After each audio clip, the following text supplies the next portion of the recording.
Chers téléspectateurs, chers auditeurs, bienvenue dans ce nouveau numéro d'Angle de Vue. Près d'une heure en notre compagnie pour découvrir une personnalité que vous pensez déjà connaître. Et pour mener cet échange à mes côtés, Mélinda Boulet, rédactrice en chef de France Antilles, et Kathleen Bilascopette, rédactrice en chef de RCI. Pour ce nouveau portrait, nous accueillons sur ce plateau une braqueuse d'1,93 m. Elle a commencé à briller sur les parquets martiniquais avant de s'envoler pour une carrière internationale et laisser une empreinte XXL dans le monde du basket. Sandrine Grudret, merci d'avoir accepté notre invitation. Pour retracer une carrière d'exception, nous allons bien sûr parler de votre île où tout a commencé, de votre palmarès avec les Bleus, de l'équipe de France et de la vie d'après lorsque le haut niveau s'arrête. Mais avant de rentrer dans le vif du sujet, Mélinda Boulet va croquer votre portrait. Sandrine Grudret, bienvenue. 1,93 m de talent. Vous êtes née en 1987 à Cannes. Vous êtes la dernière d'une fratrie de 3 filles. Votre papa, Ulysse Grudret, ancien pivot international sélectionné 7 fois en équipe de France et coach par la suite, va vous transmettre sa passion. Vous êtes même conditionnée à devenir une championne. Vous avez 1 an et demi lorsque votre papa décide de rentrer en Martinique avec ses 3 filles après le décès de votre maman. Vous grandissez à Saint-Joseph, dans la maison familiale, aux côtés de votre grand-mère, votre père et vos sœurs. Petite, vous n'étiez pas particulièrement grande. Et puis, en grandissant, vous prenez 25 cm entre 9 et 11 ans. Vous jouez au Golden Lion, vous intégrez le pôle espoir de Trinité, vous êtes très doué et à 14 ans, vous êtes appelé à rejoindre le CREPS, le Centre de ressources et d'expertise et de performance sportive de Toulouse, puis l'INSEP.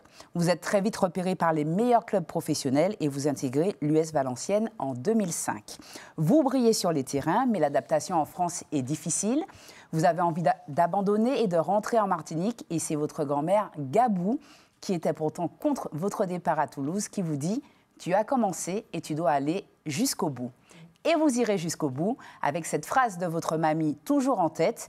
Et puis là, plus rien ne va vous arrêter. Championne de France en 2007 à seulement 19 ans. Vous partez ensuite pour la Russie rejoindre l'un des plus grands clubs d'Europe. Vous y restez 9 ans, durant lesquels vous remportez 8 fois la Super League russe et 2 fois l'Euroleague.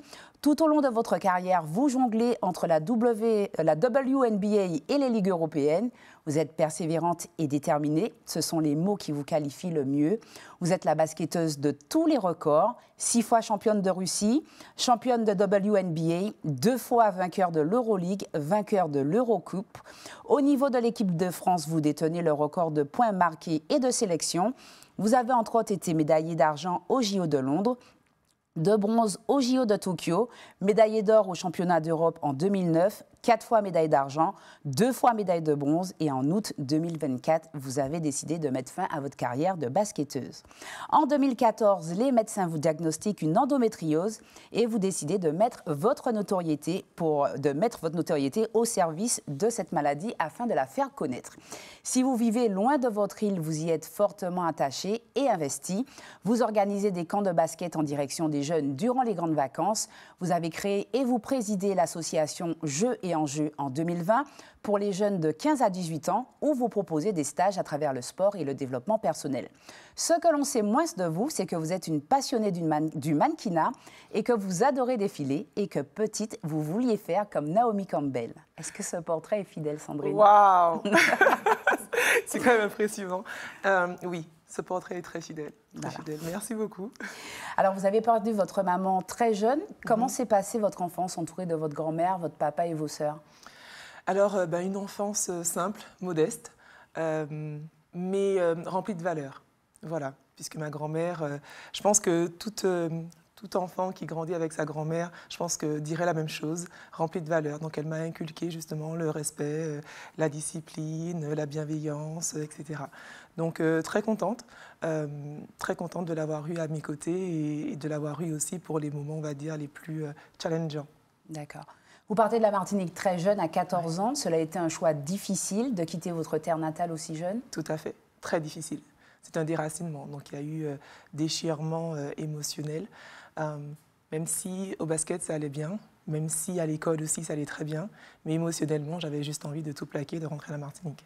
Parce que du coup, vous avez aussi quitté votre papa, votre mamie, Ah oui, vos tout sœurs. à fait, c'est ça. Et la difficulté, c'est que je n'avais donc aucun membre de ma famille à Toulouse.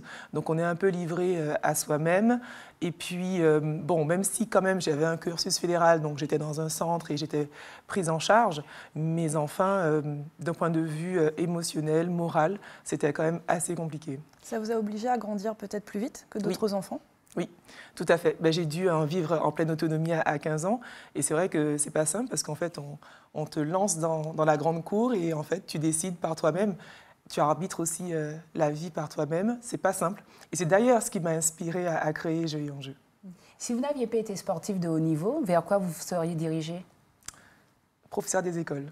D'accord. Ouais, vous avez j'ai envie cette passion ouais. de transmettre aux jeunes. D'accord. Depuis petite. Alors tout au long de votre carrière, vous n'avez jamais coupé les liens avec la Martinique. Vous y êtes revenu régulièrement, vous continuez à y revenir régulièrement. Vous faites d'ailleurs figure d'ambassadrice de notre île, partout où vous vous êtes trouvée. Est-ce que vous trouvez justement que la Martinique vous le rend bien? Alors je ne me suis jamais posé la question, mais oui. En tout cas, ce que j'obtiens d'eux me contente. Donc voilà, quand je me balade dans les rues et que je rencontre quelqu'un qui me reconnaît, tout de suite j'ai des messages de soutien, enfin des témoignages de soutien et ça réchauffe le cœur.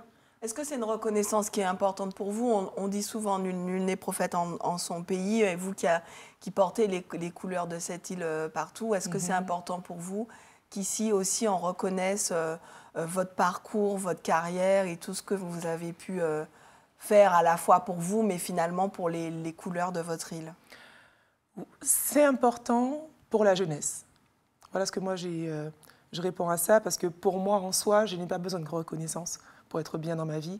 Maintenant, pour la jeunesse, parce qu'en fait, on n'a pas beaucoup de modèles de réussite et donc eux, ils en ont besoin.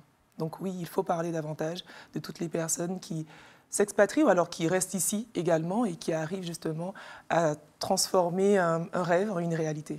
C'est une pression de faire figure de modèle justement pour cette jeunesse. Vous le vivez comme tel parfois ou pas du tout? Vous êtes très détaché justement de tout ce que vous pouvez inspirer à cette jeunesse?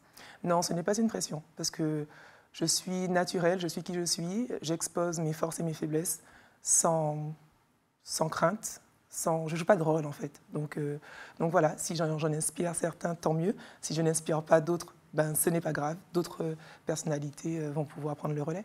Alors vous qui justement avez vécu un peu partout dans le monde, on y reviendra tout à l'heure en développant votre carrière, on a parfois tendance effectivement à penser que l'herbe est plus verte ailleurs et qu'il faut partir pour réussir. C'est malheureusement ce qu'on entend aussi souvent ici sur notre île. Est-ce que vous êtes d'accord avec cela ou au contraire en totale opposition? Je ne pense pas qu'il faille absolument partir pour réussir. Néanmoins, tout dépend de ce qu'on veut faire et accomplir dans la vie. Je pense que le plus difficile au final pour nous peut être justement la séparation émotionnelle et familiale. Et donc, on va dire, ne plus avoir... couper court à ses rêves pour pouvoir rester ici. Moi, j'ai parlé justement, puisque avec certains jeunes que j'encadre et qui me disaient, mais voilà, si je n'ai pas les moyens forcément pour partir et être chirurgien, parce qu'elle voulait être chirurgienne, cette jeune fille, et elle m'a dit ça avec beaucoup de mélancolie, plutôt, et j'ai trouvé ça quand même plutôt triste parce qu'elle avait vraiment envie de faire ça et me dit on verra bien si mes parents peuvent suivre et si moi-même je vais réussir à vivre sans eux. Donc pour moi c'est ce que j'observe étant sur le terrain. Alors parfois c'est vrai aussi que c'est quand on part qu'on se rend compte de ce qu'on laisse, de ce qu'on quitte. Est-ce que vous, quand vous êtes parti et que vous avez vu tous ces pays différents, des cultures différentes, des paysages différents, est-ce que vous vous êtes dit que vous veniez d'un territoire qui avait énormément d'atouts ou pas, peut-être des atouts que vous n'aviez pas identifiés en y vivant tout simplement au quotidien? Je pense que lorsqu'on quitte chez soi, on renforce notre amour pour là d'où on vient, en fait. Je pense que c'est vraiment ce qui s'est passé pour moi. Je ne suis pas rentrée dans une comparaison de ce qu'il y avait en Martinique, ce qu'il n'y avait pas ici. Pour moi, ça a simplement renforcé mon attachement culturel, mon attachement à mon île. On vous sait très proche de votre famille, votre papa, vos sœurs, votre mamie. Est-ce que ça aurait été, sans leur soutien, est-ce que vous auriez eu une aussi belle carrière? Absolument pas. C'est important? Très important, très important. Et c'est vrai que je le dis tout le temps en conférence, qu'il faut effectivement que l'enfant rêve, mais il faut que l'environnement rêve autant que l'enfant. C'est pour ça qu'au sein de votre association, la partie développement personnel est très importante? Ah oui, clairement. Alors, c'est vrai que cette partie-là, comme je l'ai dit tout à l'heure, je m'en suis inspirée de mon expérience personnelle. Je pense, que vous le savez aussi, c'est que ce sont les jeunes qui migrent massivement depuis la Martinique vers le Canada ou la France. Ils ne sont pas armés pour vivre en toute autonomie. Souvent, les parents ne suivent pas. Donc, l'idée, c'était de pouvoir les outiller à être dans un environnement nouveau, à trouver des repères et à être suffisamment équilibrés émotionnellement pour aller au bout de leur mission. Est-ce que vous-même, on parle beaucoup là du coup de la jeunesse que vous accompagnez, vous-même un jour vous rêvez aussi de fonder votre propre famille? Oui, éventuellement. Alors, je suis atteinte d'endométriose, donc il y a des chances que je ne puisse pas procréer. Maintenant, pour moi, ce n'est pas non plus un objectif de vie. J'en ai d'autres, mais c'est vrai que celui-là n'est pas un poids, en tout cas psychologiquement. Ben écoutez, on va marquer une première courte pause, Sandrine Gruda, et on va bien évidemment, dans la deuxième partie de cette émission, parler de votre parcours sportif des Parquets Joséphins aux plus grands titres internationaux. À tout de suite.